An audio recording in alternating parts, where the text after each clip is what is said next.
Hello friends, good evening. Now in your ASBM subject, question number 7 discuss on today, debt or equity financing. Yesterday हमने number 6 discuss किया था, process of venture capital. I expect कि आपको समझ में आ गया होगा. कई लोगों का डाउट ऐसा था, डाउट तो नहीं कहा जा सकता, लेकिन प्रॉब्लम ऐसा था कि सर आपने बीच में क्वेश्चन छोड़ दिया है. वो मैंने पहले वो लेक्चर में डिस्कस कर लिया है. कई लोग अटेंड नहीं कर पाए थे. ऑनलाइन लेक्चर हमने लिए थे लाइव, उस टाइम पे पूरा क्वेश्चन डिस्कस हो चुका था. अगर वो पढ़ लेना ना आए तो मुझे पूछ लेना कोई भी topic, I will be give two solutions. चलो आज हम डिस्कस करते हैं डेब्ट और equity financing. There are two types of the डेब्ट और इक्विटी फाइनेंसिंग के दो टाइप्स होते हैं, डेब्ट फाइनेंसिंग और इक्विटी फाइनेंसिंग. नाम पर से ही पता चल जाता है. डेब्ट financing obtain borrowed from for the company और फ्रॉम द पब्लिक. कंपनी खुद के लिए पब्लिक के पास से जो फंड क्रिएट करती है उसे हम बोरोड कैपिटल या डेब्ट फाइनेंसिंग कहते हैं. उसको दूसरी लैंग्वेज में इंटरेस्ट बेयरिंग इंस्ट्रूमेंट भी बोला जाता है. And it's payment directly depend upon the sales and profit of the venture. और इसका पेमेंट कंपनी के प्रॉफिट या सेल्स पे डिपेंड होता है, ये ध्यान में रखना. सो डेब्ट financing require some asset, house, plant, machinery to be use as a collateral, जो मॉर्गेज के तौर पे आपको रखनी होती है. इसलिए डेब्ट बोला जाता है क्योंकि कंपनी की लायबिलिटी बन जाती है. सो इन डेब्ट financing entrepreneur has to pay back the amount of the fund borrowed.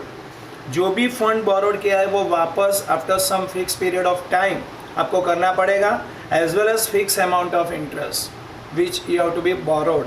जो आपने बोरोड किया था उसका फिक्स रेट ऑफ इंटरेस्ट आपको देना पड़ेगा. If the financing is short term का मतलब होता है 1 ईयर, अप टू 1 ईयर और less than 1 year. It is use to finance working capital like inventory, और ख़ास करके अकाउंट रिसीवेबल, स्टॉक्स, या खास करके कंपनी शॉर्ट टर्म कैपिटल या एसेट परचेस करने के लिए इस्तेमाल करती है. और लॉन्ग टर्म में चाहिए तो लैंड, बिल्डिंग, मशीनरी, ये सब परचेस करने के लिए इसका इस्तेमाल कर सकते हैं. Now equity financing. Equity is the capital invested in business by its own. Company अपनी खुद की ऑनरशिप डिस्ट्रीब्यूट करती है इन्वेस्टर के बीच में.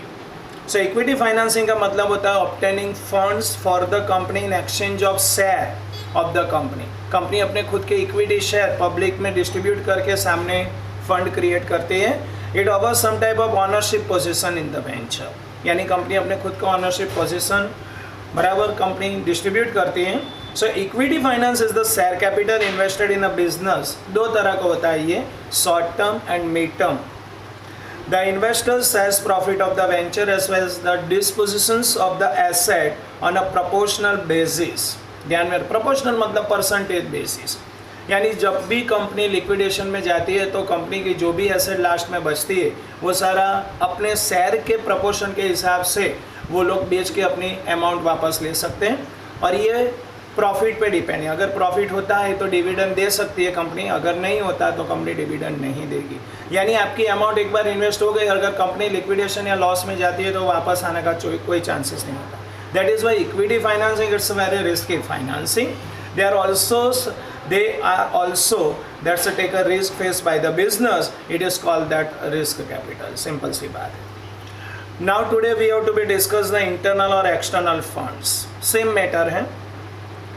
Internal funds, that's mainly short term funds which are obtained by the following ways: by reducing short term asset just like working capital like inventory, cash, इसके इस्तेमाल के द्वारा.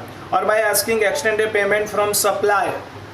सप्लायर के पास से परमिशन लेके भाई हम आपको जो पैसे देने वाले थे उसकी टर्म थोड़ी एक्सटेंड कर दो. जो क्रेडिट बेस पे सप्लायर के पास से हमने मान लिया था वो भी एक तरह का हमारा इंटरनल फंड ही हुआ जो कंपनी ज़्यादातर इस्तेमाल करती हैं. और बाय सेल ऑफ एसेट, अपनी पुरानी जो भी एसेट या मिलकतें होती है उसको बेच के स्क्रैप वैल्यू जो भी आती है वो अमाउंट वो कंपनी के कोई दूसरे इंटरनल काम के लिए इस्तेमाल किया जाता है.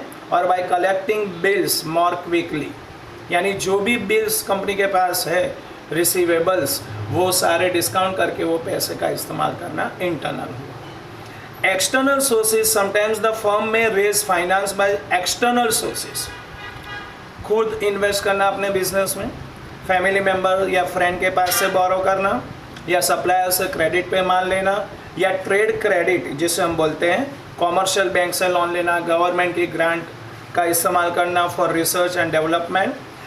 जो मैंने आगे के हमारे लेक्चर में बताया था, बिजनेस एंजल्स बराबर उनके पास से पैसे लेना, वेंचर कैपिटल या बिजनेस पार्टनर, ये सारा ये फंड में आते हैं। So here it has to be consider 3 things just related to the external funds, time for which fund is available, यानी शॉर्ट टर्म, लॉन्ग टर्म या मिड टर्म, कितने समय के लिए आपको ये कैपिटल चाहिए, इस पर डिपेंड है कि एक्सटर्नल फंड आप कहाँ से लोगे। जैसे शॉर्ट टर्म चाहिए तो बैंक में से ले सकते हो या सप्लायर के पास से ले सकते हो as a trade credit. Mid term या लॉन्ग टर्म के लिए चाहिए तो शेयर या डिबेंचर के माध्यम से ले सकते हो। कॉस्ट इन्वॉल्व, और ये फंड जो आप रेस कर रहे हो एक्सटर्नली, वो फंड रेस करने का खर्चा, जैसे एजेंट को कमीशन देना या फिर कोलेटरल एसेट जिसे हम कहते हैं, एसेट को मॉर्गेज करना, ये सारा जो प्रोसीजर है उसमें खर्चा कितना होगा, अंडर राइटिंग, एजेंट को कमीशन देना, and amount of control cost, और कितना आप अपने खर्चे पे कंट्रोल रख सकते हो, मतलब अननेसेसरी अनप्रोडक्टिव जो भी खर्चा होता है उस पर आप कंट्रोल कैसे रख सकते हो, और जो भी अमाउंट बचती है उससे ये पेमेंट वापस मतलब ये जो आपने डेप लिया है वो वापस कर सकते हो।